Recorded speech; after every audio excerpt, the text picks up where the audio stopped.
Welcome to our channel. నేను నవీన్. శివాజీ గారి comments పైన అనసూయ గారి స్పందించిన విధానం చూసిన తర్వాత రాశి గారు తనదైన శైలిలో ఒక చిన్న వీడియో ద్వారా కంప్లీట్గా దుయ్యారపట్టడం అయితే జరిగింది. ఆవిడ మాటల్లో వాస్తవం ఎంత, ఈ టైంలో ఆవిడ వీడియో రావటం, దాని తర్వాత జరిగే పరిణామాల గురించి మనతో మాట్లాడడానికి fire brand social activist Krishnakumari గారు ఉన్నారు. మేడంతో మాట్లాడదాం. నమస్తే అండి. అనసూయ గారి పైన డైరెక్ట్ కౌంటర్ కింద రాశి గారు విడుదల చేసిన వీడియో చూస్తే శాంతం కూడా ఎలా చూడాలి, మీ అభిప్రాయం ఏమంటారు దానిపైన? ఇప్పుడు ఈ వివాదంలో, ఈ శివాజీ వివాదంలో అనసూయ అనాలోచితంగా తనని రక్షించుకోవటం కోసం పెట్టిన కామెంట్ వల్ల ఈ రచ్చంతా జరుగుతుంది. అసలు చర్చ జరగవలసింది శివాజీ మాట్లాడిన మాటల వల్ల, మాటల్లో ఉన్న నిగూఢంగా ఉన్న అర్థాల గురించి మాట్లాడుకోవాల్సింది పోయి, అసలు శివాజీ ఎక్కడ ఎవరిపైన ఎక్కువ పెట్టాలి బాణాలు అనే దానిపైన ఆలోచించాల్సింది పోయి, ఇవాళ ఆశాంతము అనసూయ ఇంతకుముందు ఏ రియాలిటీ షోస్లో ఏం చేసింది అనే దాని మీదకే చర్చ అంతా వెళ్తోంది.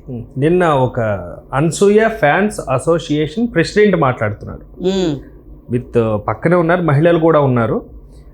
ఏం నచ్చిందండి మీకు అనసూయలని అడిగిన క్వశ్చన్కి ఆయన మాట్లాడతారు, అనసూయలో కాదండి ఎవరైనా కానీ అనసూయ గారు చాలా పద్ధతిగా ఉంటారు.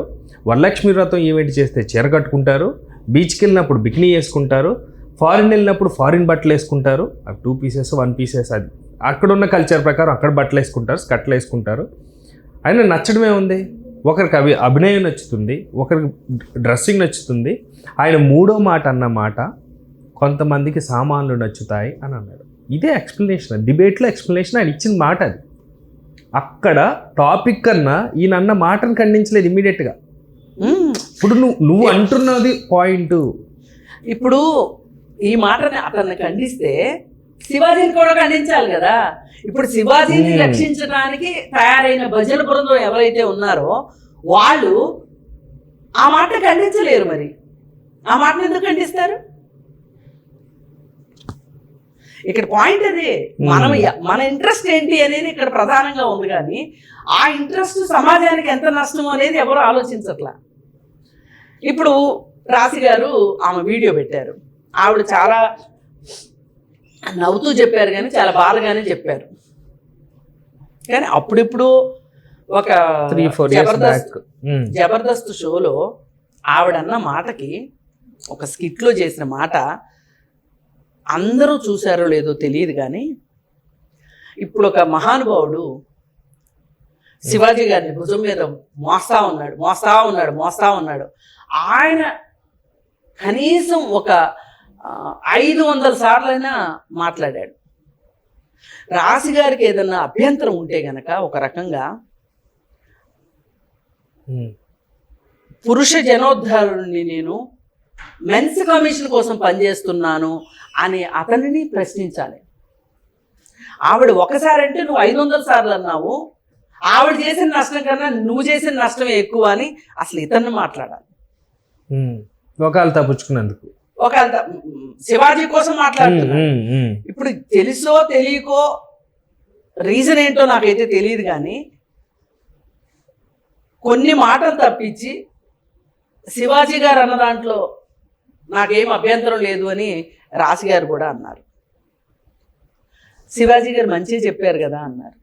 నేనంటాను, ఈ మంచి ఏంటో పని కట్టుకుని, కాలికి బలపం కట్టుకుని, మీడియా హౌసుల చుట్టూ, ప్రొడక్షన్ హౌసుల చుట్టూ, నిర్మాతల చుట్టూ శివాజీ గారు తిరగాలి. ఈ అప్కమింగ్ హీరోయిన్లు బయటికి వెళ్ళేటప్పుడు సరిగా బట్టలు కట్టుకోకపోతే ప్రమాదాలు జరుగుతాయని కదా శివాజీ బాధ అంతా.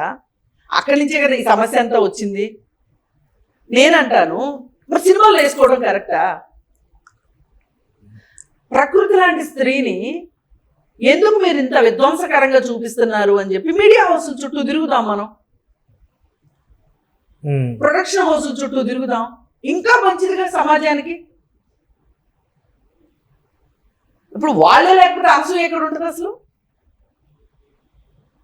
ఇప్పుడు ఒక జబర్దస్త్ షో తీసినోడు లేడు, వేసినోడు లేడు అయితే చూసేవాడు కూడా ఉన్నాడు కదా. ఇప్పుడు వచ్చిన టాపిక్ ఏంటి, రాశి గారి బాధ ఏంటి? జబర్దస్త్ షోలో ఒక మహిళ అయ్యుండి నన్ను ఇలా మాట్లాడింది అని, ఇంకొక మహిళ అక్కడ ఉండి నవ్వింది అనేది ఆవిడ అభ్యంతరం. మీనింగ్ ఇది 100% కరెక్ట్.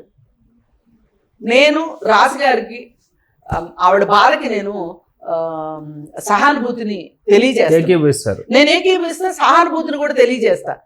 కానీ ఈ డైలాగ్స్ అనసూయ రాసిందా? ఆ ప్రొడక్షన్ హౌస్ అనసూయదా? ఆ వేసిన ఏదైతే ఛానల్ ఉందో అది అనసూయదా? కాదు కదా. అలాంటప్పుడు మనం ఎవరిని ప్రశ్నించాలి? ఆ ప్రొడ్యూసర్ని ప్రశ్నించాలి. మాటల రచయితను అడిగితే ఏమంటాడు? నన్ను ప్రొడ్యూసర్ రాయమన్నాడు అంటాడు. అవునా కాదా? ఇప్పుడు ఆత్రేయ ఇంటి ముందు కార్లు వేసుకుని పడిగాయపులు పడేవాళ్ళు పాటలు రాయించుకుంటానికి. ఆత్రేయ బూతు పాటలు రాస్తే వీళ్ళకి కావాలి. ఎందుకంటే ఆ బూతు పాట వేస్తేనే సినిమా ఆడుద్ది, సినిమా ఆడితేనే డబ్బులు వస్తాయి అని. ఇదంతా వ్యాపారం కదా. సోషల్ మీడియా కూడా ఒక పెద్ద వ్యాపారం కదా. ఇప్పుడు సినిమా ఇండస్ట్రీలో హీరోయిన్లు మాత్రమే చెడగొడుతున్నారు సమాజాన్ని అనే మాట ఎంతవరకు కరెక్ట్? కాదు కదా. హీరోయిన్లు నటించొద్దు కదా అని ఉచిత సలహాలు చెప్తూ ఉంటారు. ఈమె నటించకపోతే ఇంకొక ఆమె నటిస్తుంది. అసలు ఇట్లాంటి సమాజానికి హానికరము అనుకున్నప్పుడు ప్రభుత్వాలు నడుము కొట్టుకోవాలి. అదంతా పోయి మనం అందరం కలిసి ప్రభుత్వాన్ని అడుగుదాం, ఏంటిది ఇంత విచ్చలవిడితనం ఏంటి సినిమాల్లో? అసలు సెన్సార్ ఉందా, చచ్చిపోయిందా? సెన్స్ ఉందా అని అడుగుతున్నారా? సెన్సార్ కి అసలు సెన్సిబుల్ గా ఉందా? సెన్సార్ కి సెన్సిబిలిటీ ఉంటే ఇట్లాంటి సోషల్ రెస్పాన్సిబిలిటీ ఉందా? నిజంగా సెన్సార్ సరిగ్గా పనిచేస్తే అండి పుష్ప లాంటి సినిమా ఎలా వస్తుంది బయటికి? యానిమల్ లాంటి సినిమా ఎలా బయటకు వస్తుంది? బయటకు వచ్చిందే కాకుండా ఆ ఇద్దరు ఉత్తమ నటుల కింద అవార్డులు కూడా, నేషనల్ అవార్డ్స్ తీసుకున్నారు.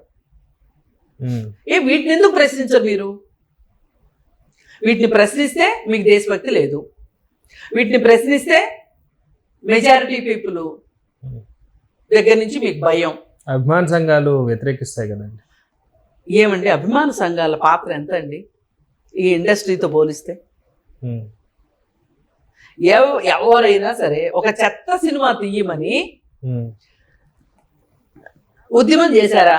ఎక్కడైనా ఫలానా సినిమాని బ్యాన్ చేయమని ఉద్యమాలు చేశారు, కానీ ఫలానా సినిమా ఫలానా బూత్ కంటెంట్ తగ్గింది అని, అశ్లీలమైన ద్వంద్వార్థపు డైలాగులు తగ్గినాయి ఈ సినిమాలో అని ఎవరన్నా ఉద్యమాలు చేశారా? ఎక్కువైతే ఉద్యమాలు చేస్తారు, కానీ హింస ఎక్కువైతే హింస ఎక్కువైందని లేదు. అసాంఘికమైన సన్నివేశాలు ఉన్నాయి అంటే వాటికి వ్యతిరేకంగా మనం మాట్లాడతాం. కానీ ఆ యుద్ధం అనేది ప్రేక్షకులు రారు కదండి సినిమాకి. అక్కడే అది ఇంకా యుద్ధం అనుకోవాలా. ప్రేక్షకులు రారు కాబట్టి తీరు. అదే నేను అంటున్నా. అందుకోసం ఏంటంటే ఈ సినిమా అనేది ఒక పెద్ద వ్యాపారం. ఈ వ్యాపారంలో గొంగట్లో తింటా ఎంట్రుకలు ఏరుకున్నట్లు అవుతుంది. నేను శివాజీ గారికి మనస్ఫూర్తిగా నేను అభ్యర్థన చేసుకుంటున్నా. 95% పీపుల్ ఆయన సపోర్ట్ చేసిన వాళ్ళ తరఫున కాదు, నేను వ్యక్తిగతంగా సమాజం వైపు నుంచి నేను మాట్లాడుతున్నా. ఏంటంటే శివాజీ గారు మీకు నిజంగా ప్రకృతి లాంటి మహిళని సినిమాల్లో ఎలా చిత్రీకరిస్తున్నారు? ఇది కరెక్టా? దీని మీద మీరు ఎందుకు ప్రశ్నించరు? దీని మీద మీరు ప్రశ్నించండి, ఉద్యమం చెయ్యండి, మీతో పాటు మేము కలిసి వస్తాం. లేదు మేమే ఉద్యమం చేస్తాం, మీరు కలిసి వస్తారా? లేనప్పుడు ఉచిత సలహాలు ఇచ్చే హక్కు లేదు. మరి ముందుకు రావాలి కదా. అందుకే నేను ఇక్కడ రాశి గారు అనసూయని ఒక ఆడదయ్యి ఉండి నన్ను ఇలా అనడం కరెక్టేనా అని ఆమె బాధ ఆమె చెప్పుకున్నది, ఆమె ఆక్రోశం నాకు అర్థమైంది. కానీ మనం అందరం రాశి గారు ప్రశ్నించాల్సింది సినిమా ఇండస్ట్రీని, అలాగే బుల్లితెరని. రియాలిటీ పేరుతోటి జగుప్సాకరమైన షోలు చేస్తున్న నిర్మాతల్ని మనం వాళ్ళ పీక నొక్కకపోతే ఇలాగ వస్తూనే ఉంటాయి. న్యూడిటీ ఎక్స్పోజ్ చేస్తున్నారంటారా మాటలు. మరి రియాలిటీ షోలోనే కదా రాశి గారి గురించి మాట్లాడింది, దాని గురించే కదా శివాజీని సపోర్ట్ చేయాలనే ఉద్దేశంతో అనసూయని బ్యాడ్ చేయాలి,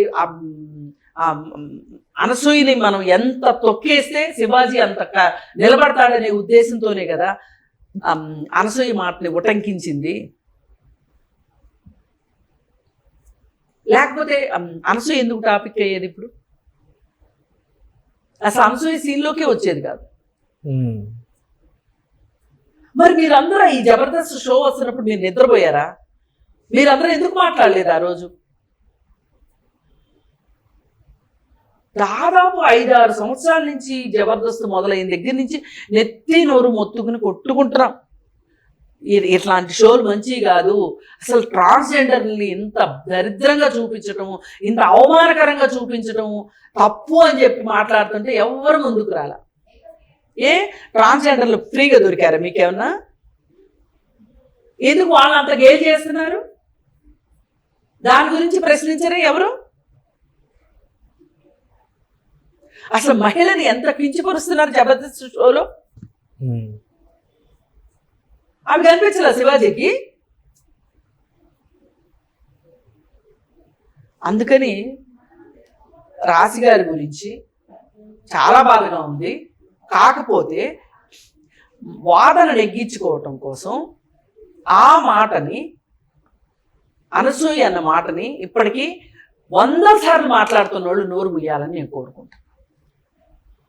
మీ వాదన నెగ్గించుకోవటం కోసం ఇంకొక ఆమెని బాధ పెట్టే రైట్ లేదు. బలిపశం చేస్తున్నారంటారా? ఆమె బలిపశం చేస్తున్నారు. అనసూయని టార్గెట్ చేయాలి అని అనసూయ భుజం మీద తుపాకీ పెట్టి ఆవిడ్ని కాలుస్తున్నారు. ఇది ఆవిడకి కూడా అర్థం కావాలని కోరుకుంటాం. అసలు మనం సమస్య మూలాల్లోకి వెళ్ళాలి. ఏ సమస్యనైనా పైపైన చూస్తే ఇలాగే ఉంటాయి పరిష్కారం. థ్యాంక్ యూ అండి, thank you so much. Thank you. Thank you viewers, bye.